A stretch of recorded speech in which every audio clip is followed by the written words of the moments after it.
up, Coop, man? What's up? What's up? Let me make sure What up? everybody is online right now, man. How you doing this week? Make sure all my stuff is on too. What up?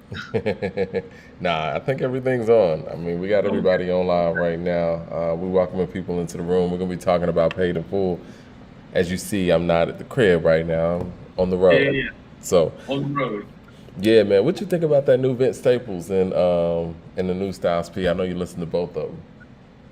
I enjoy both of them. Both of them are good projects. I think the Vince is better than the Styles. You and I got into some of the rhetoric about why that is Yeah, behind the scenes about an hour or so ago. But they were both really good projects. I actually want to know what you thought of the Vince. Did I you like the finish Vince the Staples. I mean, I think that he really took it there. You know what I'm saying? As far as like his perspective, he's very consistent anyway. So he always does that. You know what I mean? But production was there. It was smooth. It was cohesive. I dug it. Yeah. No, no, I dug the project as well. I guess my quibble with the project was I didn't really see any growth in the artist. Yeah.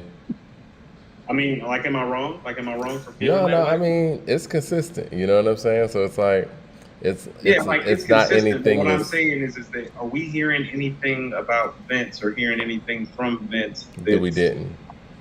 yeah, So you giving it that's what like I'm what? saying. I think we spoke offline, like a 4 out of 5. Yeah, it felt like a solid 4 out of 5. It felt like a four. It felt like a four. It felt like a good four too. Like, no, this is a four right here. This is yeah, this shit dope. You want to know what? I mean, Hmm. are we talking about Vince first, right quick? Well, you know what? Let's go ahead and talk about Paid in Full. Okay. Because Paid in Full just celebrated its 34th anniversary, and I know we talk all the time about this is one of the few albums that has probably what 4 top 50 hip hop songs on it. So I And mean, I you and want I to were ask the saying, people in the I mean, you room and I were straight just up, like literally sit back here like five. you know what? Let's go to the track list Yeah. real quick. Let me see. All right, so we'll ask the people in the room what's your favorite song on Paid in Full, but we got a track list of I Ain't No Joke, My Melody, I Know You Got Soul, Move the Crowd, Paid in Full, As the Rhyme Goes On, one of my favorites, and Eric B is President. Think about it. As the rhyme goes on, it's probably the weakest song on there. You talking about it's one of my favorites. It probably is the weakest song on there. I mean, everything else was damn near single. This is this is like thriller type of track list when you talk about like songs that were out there. Cause what? Ain't no joke. My melody, which didn't have a video or anything, but it's just a classic song. Period. And then you got Know You Got Soul. Move the Crowd was that was a single. It's a classic too. The song Paid in Full. Yeah, as the rhyme goes on, feels like it was the only song on there that wasn't a single. It really does feel that way. Like, Mike, can you see the wall behind me? Like, can you see the wall all the way up to Illmatic? I don't see Hold on, let me see. Let me move something on my screen. I see all the way up to Doggy Style. That shit's dope though. All right, I see Only Built for Cuban Links. I see Kumina, and there's Illmatic. But now I don't see you as much. Okay. I'm gonna So, come back down for a second. I just wanted people to see that list of albums that I have right there. right. Paid in Full is the only album that's missing from there. I can't find my copy, but I was looking for it to put it up there. That's why when you called me and told me, oh, 25th, 35th anniversary, I'm like, oh, that's perfect because my copy missing, and I'm pissed off because it belongs on this wall, Yeah. like specifically for me, if we're calling it right after Only Built for Cuban Links. It's Well, my number four greatest hip hop album ever made. what's your favorite song on there? You want to know what's crazy, Mike? My favorite song on Paid in Full is I Ain't No Joke. I mean, I I don't love think that's a Ain't No crazy Joke. thought. I mean, Mike, the first when I heard that last verse, I was like, "Ain't nobody like him." I take you for a walk through hell, freeze your dome, and watch your eyeballs swell. Ain't mm, nobody like him. It's like ain't nobody like him. uh, On this people rap shit. people are saying they can't hear. Let's see. You hear us Let or me check can't this hear? sound real quick. Go ahead. Keep going. No, I mean, Oh yeah, I can hear it perfectly fine. All right, cool, cool. okay. I'm just making sure everything was everything. Okay. So Yeah. no, and I know that's how the album leads off. I Right. mean, subtly, it's one of the best lead offs in rap history because you're right, Mike. It really wasn't a single or a kickoff, Mm-hmm. but it's like a super strong mic performance, and it lets you know, like this kid. I mean, kid at the time, He like was he's not 18. playing. And it's like he said, like I take this more serious than just a poem. Like that's why something to me because who I am, who I was as an MC and somebody who loves hip hop, that Mm, song was like where I go to. You know what I'm saying? Even if it's jazz or the quiet storm, I hook a beat up, convert it to a hip hop form, right write a around me. rhyme and graffiti in. Every show you see me in, deep concentration, because I'm no comedian. Jokers are wild if you want to be tame. I treat you like a child if you're gonna be named. Yo, Another I enemy, not even a friend of me, because you'll be fried to end when you pretend. Oh, Mike, yo, he. what a way to set off an album, man. Like for What I'm real. talking about, Mike. He set the bar high. Started Actually, start off like Mike. Let's understand that like when he's starting off the album like that with that mhm, song, nobody had ever rapped like that ever. before. The rap Will Chamberlain, like I always say, man, he was just so ahead of everything that was going on. That changed. I see what you're saying about I'm too high, I'm gonna come down. But no, it's crazy though. Like you said, I mean, I think that that might be lyrically the best performance on the album. That's saying a lot anyway. And to start it off like that and not feeling like anything dropped off after I Ain't No Like, Joke. how about this? You know how you say like the Nas you love is the Nas that goes for his. Hmm. I ain't no joke is Rakim going for his. That's the Rakim I love. The way you love it when Nas goes for his, I love it when Rakim goes for his. That's Rakim going for his. The Lyrics of fury. I ain't no joke. right. Microphone. Well, see, debatably, my melody in that song are probably the two most lyrical ones on there, and they were back to back. Well, I mean, there was an interlude of Eric B in there, but that's the second song on there. So it's like he's not letting up. He kind of did that on Follow the Leader too. Follow the Leader starts off with Follow the Leader. Um, what's the song I'm thinking about? Microphone Fiend, of course, and Lyrics of Fury.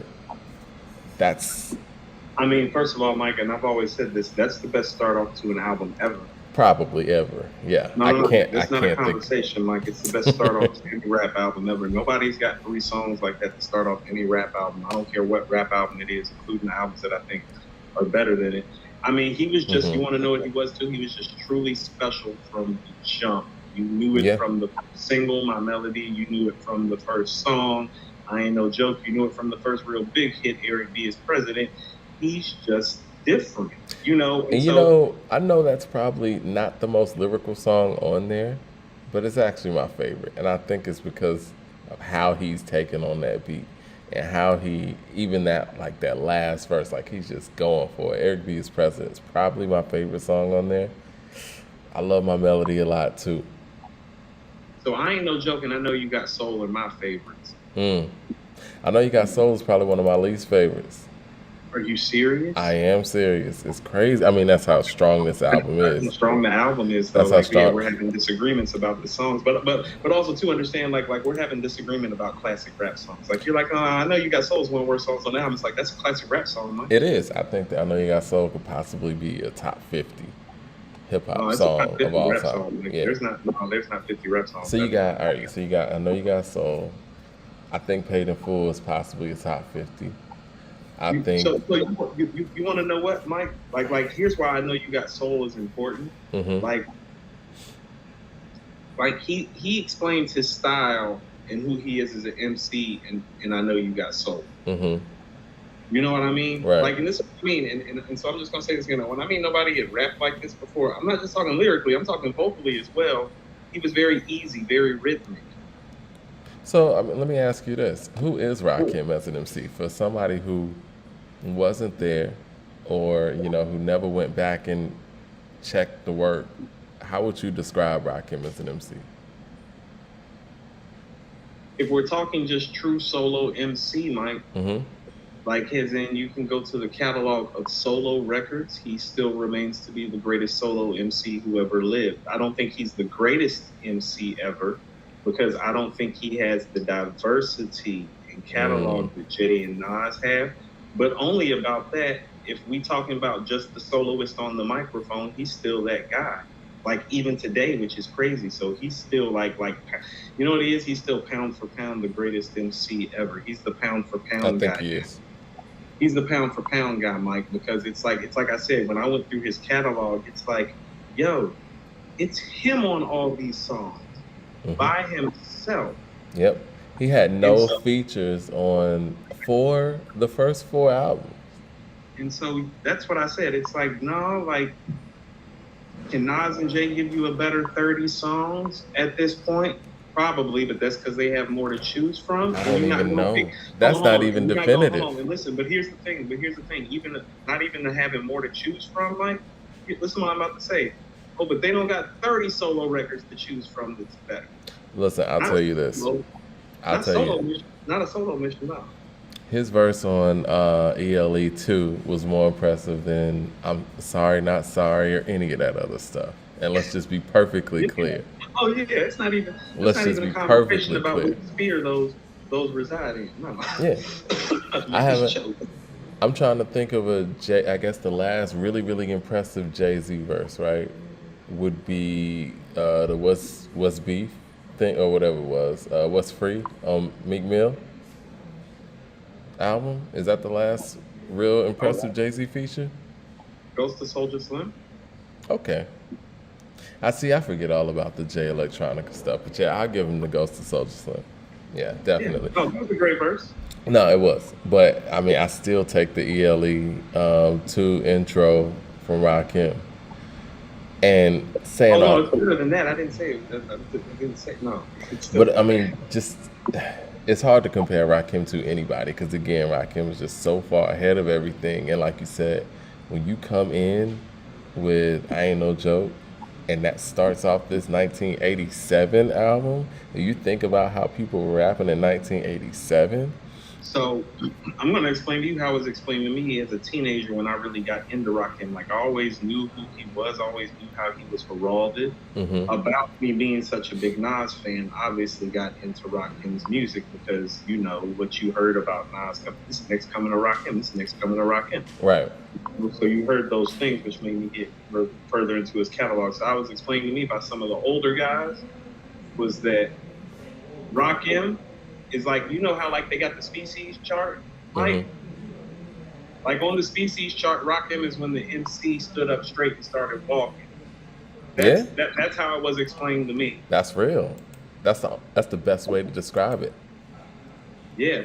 And so that was probably me getting told that at 14, 15 years old. And that's kind of stayed with me because I find it to be very, very true. Mm-hmm. If you go look at the styles before Rakim, outside of some KRS-One material that's coming literally right before Yeah, it, we talking briefly. about months, but honestly, Yeah, I think that that's what I'm saying. Like literally right before it, briefly, and I don't have my timeline right on that too, because when we talking about I was '87, like gonna I'm say 6 years old, so it ain't like I know for certain, but just if memory serves for me being ahead, KRS-One was a little bit earlier by a few months, but not as evolved yet. But no, the thing is, and if anybody in the room is old enough, to correct us, please do.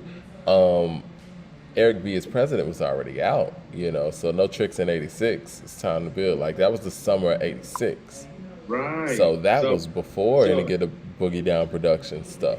so that would make him that dude for real. That's when the MC walks up, stands up straight, and starts walking. And then you got Because before LL. that, No, we could say, I need a beat and stuff like that because LL was flowing. I will give him that, and that was before, so that was around '85 ish.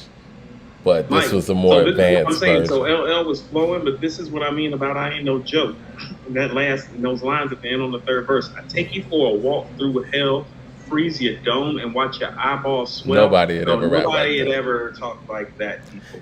That's And what. everybody, so when people talk about that old super lyrical Mm-hmm. and like using metaphors And and the this shock value imagination. of it and the punchlines and the imaginations, Mike, I ain't no joke is where it starts. That's why I love that song so much. It's like it literally starts right there on that record. I You're right. take this more serious than just a poem.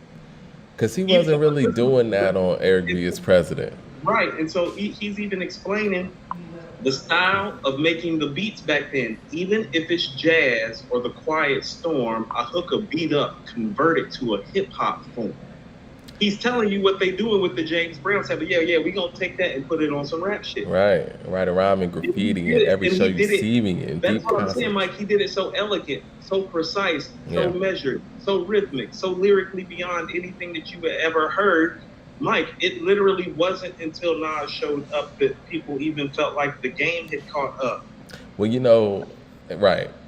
What I like about Rakim over Nas in my personal taste is he's vicious on the mic.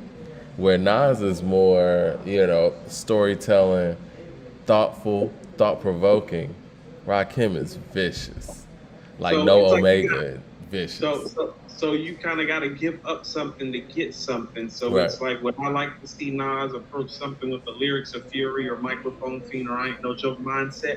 Oh, God, yes. But also Right. too in I think what would get lost is stuff like Rewind I agree. and I Gave You Power and Silent Murder. Like Silent Murder doesn't have a murderous approach, Mike. It has that introspective, thought-provoking Nas at his zenith. I think they're very different, especially for people who get compared to each other so much. Like I think that, Mike, I never understood the yeah, comparisons outside of the rhythmic nature in which they flow I think because the there was a comparisons rhythmic is nature. just. I think the comparisons honestly are just the excellence and how far ahead they are of their peers. No, it's the rhythmic nature and poetic nature of both of their rhymes. Their rhythmic nature and poetic nature on the mic stands out more than most. It just, how about this? They're the only two guys that really came along and said really complicated stuff, but they said it in a manner that you understood it immediately, even though it was complicated. That's very hard to do. Well, some of those demos, Nas did sound very Rakim esque, like the "It Ain't Hard to Tell" demo. Um, Well, like I've always told you, Nas is not really Rakim. He's yeah, a cross between Rakim and Cool G Rap. He's yeah, more Cool G Rap. yeah. If you listen to early, like Mike, New York State of Mind has the Rakim sample, but that's Cool G Rap inspired, not Rakim inspired. New York State of No, Mind is how Cool G Rap would explain the situation, not how Rakim would explain the again, situation. you're right. Like Mike, when he says pick the Mac up, Toe Brothers back up, the Mac spit, let's start it. Where nigga ran, I made him back. That's Cool G Rap, Mike. Yeah, That ain't Rakim. no, you're Rakim right. don't talk like that. No, you're right. You're right. Yeah, And even Rakim when you don't talk look at like that. Pay the Fool's track list and all that, like these are jams. And I mean, Nas really wasn't going in that arena. I think Yeah, that, he don't make jams. He yeah, do Cool G Rap shit. He do that street shit. Like yeah, that's what I'm saying. yeah. Yeah. And it was more, introspective in that way, where Rakim was just hitting the beat. He's poetic like Rakim. Like The World Is Yours and In the Ghetto are poetic in the same vein. That's where it is. It's that high level of poetic execution where they're literally setting the scene for you and you see it vividly and you enjoy the record. Right. And you're like, this dude can rhyme his ass off too. This record dope. He's setting the scene and this guy is nice. And I so mean, those it's are the amazing comparisons. to hear these records and hear lyrics of Fury, to think that they came out 30 plus years ago. Because even So though I really, do think that he's a better MC on Follow the Leader, Paid in Full is something different. I yeah, mean, it's it's something just a different. game shifter. I Mike, think. Go Mike, ahead. you and I talk about this all the time. Like it's the same thing. Like Nas is actually lyrically better on It Was Written. It's just like he did something on Illmatic that touched you different. Yeah, the songs were just better. The I songs mean, were better. even Public Enemy, who really ain't even in the same lane as Rakim. Chuck D said, when Paid in Full came out, it made them approach what they were about to do differently because the whole sound had changed. They couldn't put out Yo Bum Rush the Show Part 2 anymore. Like, production had changed. And I think that's another thing Paid in Full doesn't get a lot of credit for. It changed the production in where hip hop was going too. We're taking James Brown samples, Mike. Taking Clyde Stubblefield drum kicks. Yeah, And moving. yeah. It's just how Yeah. people approached it. And I mean, if you listen to It Takes a Nation of Millions to Hold Us Back, it has all kind of James Brown drums in there. The influence was immediate and widespread. Yeah. I think, Immediate and widespread. And you want to know what's crazy? He was so far ahead lyrically. You didn't realize truly how far ahead he was till he popped back up in '97. mhm. And you realize that lyrically, he was still pretty much ahead of everybody lyrically, except for maybe like Big and Nas. Like lyrically speaking, when he came back in '97, Yeah.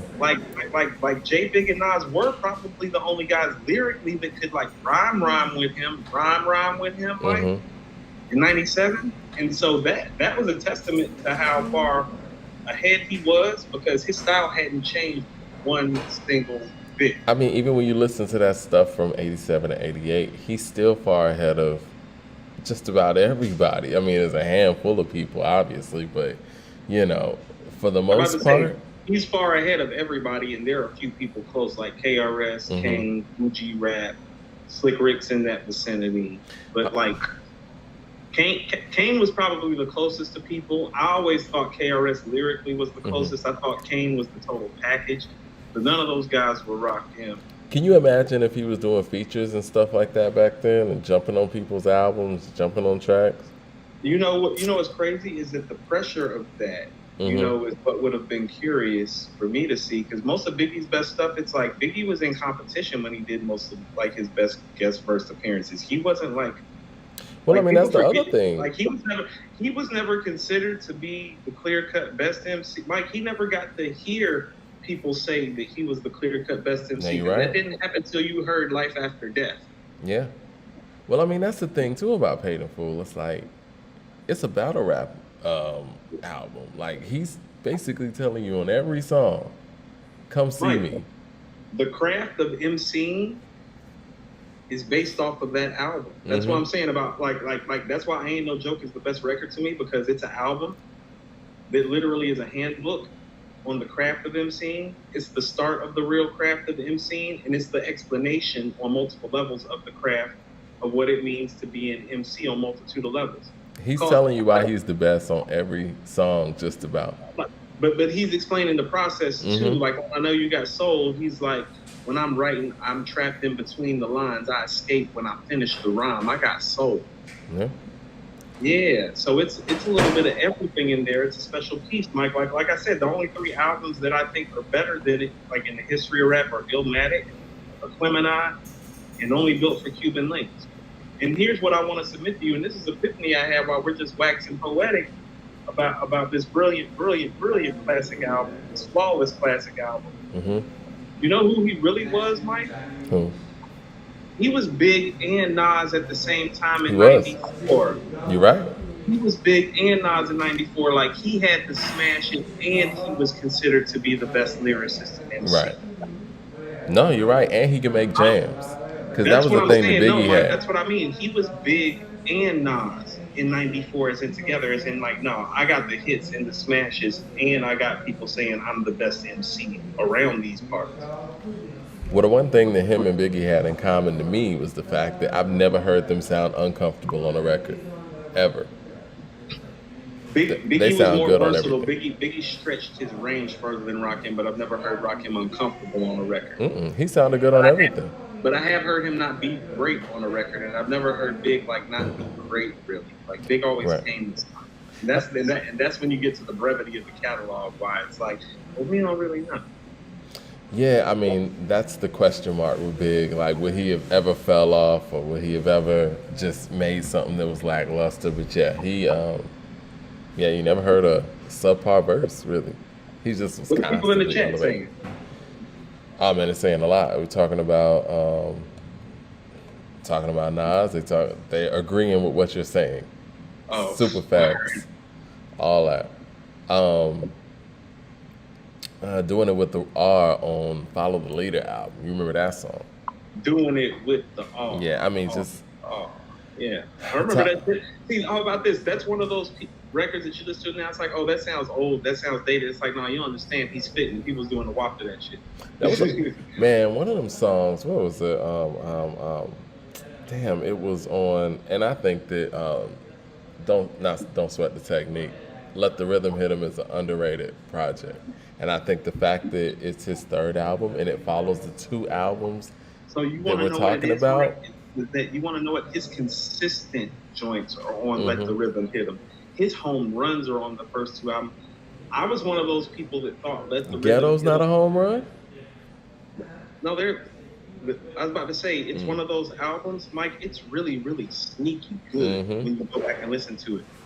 He's got classic shit on there. Yeah. If I'm not mistaken, No Omega's on No there. Omega's on there. Yeah. That's where he's talking about himself, like in the eyes and the ears and the windows, and he's using the whole metaphor. It's crazy, It's Mike. crazy. What else is on there? Let the Rhythm Hit Let Him. the Mike. Rhythm That's Hit Him the is hand crazy. grenade. He's killing Mike, Let the Rhythm Hit Him. he's murdering. Let the Rhythm Mahogany's Hit Him. on there. Yes, you're right, Donovan. I was about to say Mahogany, Mike. Yeah. Mahogany. How about this? Mahogany is one of Rakim's 5 best records, and I'm gonna tell you why. Go ahead. He stepped out the box, Mike. It's a story and it's a love song. It's one of those things that even if you don't think that he can do it all, like, how about this? This is why I mean Let the Rhythm Hit Him is sneaky good. On the actual record, Let the Rhythm Hit Him, In the Ghetto, and Mahogany, he's kind of showing you he can do it all. Because I want you to understand something too. And let the rhythm hit him. How about this? Let the rhythm hit him is like what it means to be silent murder on the mic. Yeah. Like vocally he had realized something about his pitch and what he could do with his voice on the mic, and let the rhythm hit him. You're literally, Mike, and listen to what I'm saying. He's using his voice like an actual instrument. Like he's learned his voice on the mic to the point on the third album that he's using his voice like an instrument. His voice changed. That's when he came into the deeper tone. His Well, rap you also voice. too. Well, you also have to understand too. It's like, well, now he's in his mid-20s Yeah. or early 20s. People forget, like Peyton Full came out, he was like 17, 18. 18 years old. He just sounds so advanced. We don't even think about that. Right. So in like 90, when like the rhythm hit him's coming out, it's like, no, that's 22, He's like 20 years 23-year-old. Yeah. Right. He's got his grown man voice, but he's learning what to do with it. He come from a family of musicians. If you listen to Let the Rhythm Hit Him, part of even why the title of it, why you talking about Let the Rhythm Hit Him, talking about the rhythm of his voice. Like he had learned his voice and how to use it as an instrument to the point where he's like, I don't even have to rap with the fury that I rap with on like lyrics of fury and microphone thing. I've learned how to level up and use my voice in a whole nother way and still give you classic material as my voice changed. Yeah. It's a very sneaky good album. You're right. I mean, it's good. Mike, Mahogany is beautiful. Mahogany is still one of my favorite rap. How about this, Mike? If we want to talk about best rap love songs ever, I would put Mahogany right after I'll Be There For You and Renee. That would be my third, actually. Word. Wow. Yeah, me and Eric B was cooling at the Palladium, seeing an all-world cover girl. I said, hey, lady, I'm sorry if you're in a rush. Don't mean to hold you up or intervene or interrupt, but you got that look. I want to get to know better. I had to let her know. But, yo, I didn't sweat her. You know, that sounds like a Ghostface type. I mean, you could tell Ghostface was influenced by that. Yeah. Right. But Mike, that's where the sample from New York State of Mind comes from. She asked how I'm doing. I said, yo, everything's fine, but I'm in a New York state of mind. Yep.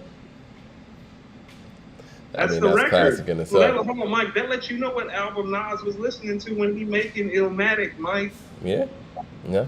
I mean, well, Large Professor was, you know what I'm saying, in those sessions. Large Professor in the background on Let the Rhythm Hit Him. Like him, 45 King, I think. Yep. Yeah. Yo, man, I mean, allegedly they say that Let the Rhythm Hit Him was about Kane. And so it was supposed to be Follow the Leader. He said he couldn't follow the leader far enough, so I drug him. Well, I thought that was EPMD. Was that EPMD? Yeah. I thought it was all Kane bars. Say dig him, I never dug him. He couldn't follow the leader long enough, so I drug him. Yes. I mean, he has those type of rhymes you just can't respond back to. Like, I don't see anybody responding back to Let the Rhythm Hit Him. Because you remember on the video when they came in there and it was a dude with a flat top fade dancing on stage and they threw him off stage? That's why I always thought that was about Kane. But you want to know what it was too, Mike? He was kind of what the game needed in the sense that it's like he had a point and a focus. It's like he thought he was king. He knew he was king. Yeah. He behaved and acted like king. Mike. He did. You know what I'm saying? Like, that's what I mean about Ain't No Joke. He let you know, I take this more serious than just a poem. Like he was letting you know, it's like, no, I came to party, but I came to step on y'all dudes too. Like, it's not a game anymore. Like, this my shit. Why do you think that he didn't get the call for like, what's it called? Not All in the Same Game. Yeah, Self-Destruction. Because he's people screams, Mike. Screams, Mike. Yeah, man. Mike, you want to know what Supreme Clientele look like? Go check Rakim 87, 88. I told you, Mike, nobody's ever been king like that. I feel like he's the most feared MC ever, too. Because it's like whenever it seemed like somebody was coming at him, it'd be like, nah, it wasn't like that, right? You know what I mean? Him or Thought are the only guys that are in that echelon that it's like everybody's kind of like, I'm not going. Right. I mean, because you even hear people say things about Nas. People have said things about Jay. They've tried to poke the bear. No one. I mean, how about this, Mike? Kane and G-Rap are the only guys that you've ever even like Kane and G-Rap are the only guys that even feel like they can even. Well, don't nobody else even feel that way, Mike. Well, how do you feel about them being a part of the Juice Crew? And, you know, and when KRS basically obliterated one side of it. And I know they didn't really rock with Shan or anything like that. You think that, I mean, do you fall back in a situation like that, like they did, or are they So, supposed to so, defend so I'm going to tell Roxanne? you that lyrically, I always had like KRS and Cool G rap like a step behind Rakim, like a half a step, not a step, Hmm. like a half a step. Yeah. And then probably Kane, probably three-fourths of a step after that. But Kane being a more total package MC Hmm. and KRS and G Rap, so putting so putting Kane ahead of them as an overall MC, even though finding them to be better lyricists, over like just line for line, bar for bar. Tal Like, Walton look, says that "Don't Sweat the Technique" is a dope ass album too. it's pretty good. I mean, how about It's this? got What's high wrong with Don't points. Sweat the Technique? What's wrong with Don't Sweat the Technique is the three albums that came before it, because all those albums are Right. classics. I mean, Right. because That's "Know what's the wrong. Ledge" is one of his But best what's wrong? songs. You know what's wrong with Don't Sweat the Technique is that literally it's not a classic. The three albums before it Yeah. are. Period. I mean, because Period. "Know the Ledge" is one of his best songs. You So, can't hear "Know the Ledge" and say Rakim fell off. how about this? That's the problem with Don't Sweat the Technique. There's not enough moments like that on Don't Sweat the Technique. That's what I mean about Let the Rhythm Hit Him. It's like if you actually go listen to Let the Rhythm Hit Him, it's like, oh no, he got it. He still got it, and it's everywhere. He's still Hmm. king. Like he's still king on Let the Rhythm Hit Him.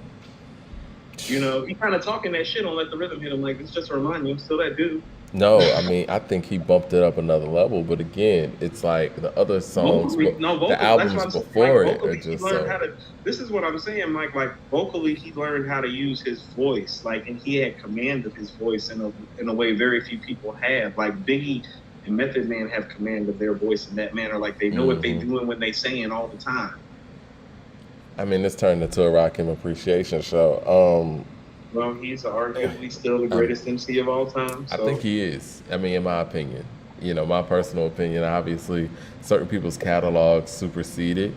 But if you talk about just a straight up it's just too MC, much. It's too much diversity from Jay and Nas. That's what I keep trying hmm to tell you. Like straight up and down, yeah, he's still the man. But that's what I'm saying is that Nas got too many of them storytelling joints. Jay got too many of those hits yeah, at this point. yeah. Too much of what they have that they do well in volume, and he just didn't keep pace in a Is that vacuum. more of a just being able to adjust to the game or whatever happened, politics wise or whatever? But because it doesn't seem like Rakim ever proved that he was washed. You know what I mean? Or he couldn't do something. Okay, so if we just putting it on a scale in a vacuum, it's like I always tell people in a vacuum. Like Barry Sanders to me is the best running back I ever seen. Okay. So if we're just putting all things considered in a vacuum with all those guys, the conversation about the greatest MC of all time in a vacuum is more of a Rakim and Big conversation, Right. Right. with Nas and Jay following closely thereafter. I agree with that. If we talking in the totality of it though, We got to Mike, be fair, and I know circumstances happen. Like nobody still knows why Rakim took a 5-year break after Don't Sweat the Technique. but it happened. But it happened. Yeah. Big died the year Rakim came back. Rakim even talked about losing Big and losing Pac had something to do with him coming back. I remember, like, I've been following Rakim for a long time. I remember those articles that he was doing when he was coming back in '97. Hmm. That's when I was really ahead. I remember those articles. He was like, "We lost Big, we lost Pac. Like, I'm trying to bring something back, like to the culture. Like he had kind of let the culture go a certain place because he's one of those dudes. He's cool with the culture going somewhere, but he felt the need to come back in '97. Losing Big and losing Pac had something to do with that. He said so. He The said so. the Punisher's also on Don't Sweat the The, Technique. Punish, the Punisher is probably the best record on Don't Sweat the Technique, Mike. Nah, Know the Ledge is, but Is that Juice better? Is Know the Ledge better? I think Yeah, so. you're right. No, Mike. You're right. Know the Ledge is better. That's the best record. So how Casualties about of this? War is on there Hold on. too. So Casualties of okay. So War is that's the good problem with too. Don't Sweat the Technique that I can remember. I think Teach the Children, Hmm. Don't Sweat the Technique, Know the Casualties of War Ledge, is on there. Know the Ledge, Yeah. Casualties of War. Hmm. What else is on there? Pastor Grenades on there. Pass a hand grenade on there. Yeah, Pastor Hand Grenades on there. That's what I'm saying. So, Mike, it's like when you make 3 5s and then you go make a 4, you know, Hmm. And Mike, we need to kind of talk about his catalog too, if we waxing about it, because it's like how many guys got 3 classics and then like another 4 and then like another like 3.5. Like his 5 albums, like his first 5 albums, Mike. You can stand his first 5 albums next to anybody. What's on your mind's on there too? Thank you, Ty Walden. I want to know what's on your mind that's on there. Um, Yeah, Production. You know yeah, what's wrong with actually Don't Sweat the Technique now that I'm thinking about it? production. Production. Yeah, yeah. And honestly, and I think that's where Paid in Full kind of stands alone. The production on Paid in Full, they say, I mean, Marley Marl claims he made certain things, and Eric B claims he made certain things, and Rakim claims he made certain things. But we know that somehow Marley Marl was involved in Paid in Full. And that, Rakim's told the stories. You can go on YouTube and like see the stories about how he's breaking down like how it went. yeah. Like they didn't even like he was the backup plan. Mm-hmm. Imagine that. Imagine that. Rakim was the backup plan, Mike. They had somebody else they wanted to record. Like since they couldn't get, I think that dude that got locked up or something like that happened. So they No, called no, no. Rakim. The story is Bumpy Knuckles, right? He was the first choice. And, No, you no, know, no, no, no, no, no. That's no. are you talking about something else? Yeah, not. I'm talking about when like My Melody is getting recorded. Oh, when they're saying they wanted to record that day. Right. Okay. I'm talking about My Melody, which is the start of Paid in Full. My Melody was the first song that got recorded. They had somebody else that was supposed to record that day. Rakim kind of got brought in second then, and Marley was even kind of like after he heard the vocals, like, "Oh, you gonna rap like that on the beat?" Yeah. Like they didn't believe in what he was doing. Yeah. Like that's what I mean. It's like, no, I don't think He you believed. understand. Listen, this is Marley Marl. Mm-hmm. He is the greatest producer of all time in hip hop at this point. Mm-hmm. And he's By like far. not with, by far, it's not even a conversation. He's not with the shits at all with Rakim. That's how different he was. The greatest producer of all time didn't hear this guy. Mm-hmm. Well, I hear My Melody was the first day, and then right after that, it was Eric B as president. Like, and you're recording these two things in consecutive days. But here's the thing: when he did My Melody, they was like, "You gonna keep that tone?" They was like talking about him like he ain't got no energy. This ain't gonna work. Yeah. And he said he got was no laid energy. back on the They couch. said he don't have no energy. This ain't gonna work. Yeah, they told him to kind of amp it up like Shan or something, and he was like, nah. And see, Rakim believed in what he was doing, and that's At the thing too. 17. You got to believe. At 17. At I'm gonna say 17. that again. So he wasn't like no 25-year-old standing in that room like holding his 17-year-old. He told the story. He's like he was about to go play football. He was a quarterback, Mike. Mm-hmm. He's about to go to college and play football. I can't, all the things that lined up to make this person Mike, be he's what not he a was big supposed dude, to be. Mike. I done met the guy. Like me and him about the same size. He not a big dude. He about to go play quarterback. Man, it's a good thing he didn't Probably do nice that. at that too. It's a good thing he didn't do that. It's a good thing that Bumpy Knuckles wasn't home that day, and whoever was supposed to be recording that day is a good thing they weren't there either. Things happen the way they're supposed to. Somebody asked him a question like, who used to be like the guy that he looked up to? He was like, yeah, he wasn't even the best guy in his neighborhood. There used to be this other dude that he used to look up to and check for that used to like, you know what I'm saying? Yeah. He wasn't even the best dude in his hood. He in Wine Dance, Long Island. He wasn't even the toughest guy in his hood, in his opinion. You know, I think if we talk about rappers who are on and that we know of, I think he says his number one influence was Grandmaster Cass. I think that's the person that he gives credit is to. number one. You want to know what's crazy is that he did like, you know who else he loves that he said like a long, long time ago? Raekwon. He loved Ray. Okay. He liked that gritty New York, like he liked Ray. I think he gives Melly Mel his props too, but yeah. He knows his stuff. He Melly Mel, Cass, Cool Mo. I mean, saying all that to say, he like Mo B style. Saying all that to say, he's clearly a jump. He's a huge jump. But yeah, man, I got to get up out of here, man. I know we had to do a brief show. When I get back into, Atlanta, we're going to do a full show. Yeah, but no. We need to talk about the God. You know what I mean? We got to. MC. Mike, you want to know what's crazy is that, like I have Nas as my GOAT. Right. And I got Jay at number 2, and I got Rakim at number 3. But Mike, every time we talk about him, it makes me feel like he should still be number 1. Rakim's the greatest MC I've ever heard. But again, like you said, if we talk about everyone's catalog and all that, it's unfair to the work that Jay and Nas have put in for me to put anybody ahead of them. So, Hold on. Let me ask you something right quick before we go. mm-hmm. What are Jay's three best albums?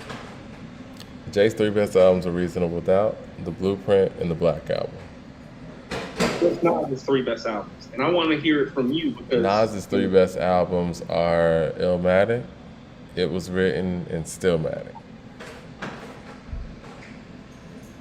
How does Rakim stand up with Paid in Full, Follow the Leader, and Let the Rhythm? Sorry for the noise in the background, guys. I'm on the road. Okay. Paid in Full, I think, is better than Reasonable Doubt. It is. Incomparable to Illmatic. And understand when Illmatic came out, people still thought Paid in Full was better. I think Follow the Leader, in my opinion, is better than It Was Written. But I think when we talk about their third best efforts, that's where it gets shaky. I don't know. They're all comparable for real, but I have to say that The Blueprint is better than Follow the Leader. I would also, You don't think so? I think The Blueprint's better than Follow the Leader, and I think that the Black Album's better than Don't Sweat the Technique. I mean, not Don't Sweat the Technique. I'm sorry.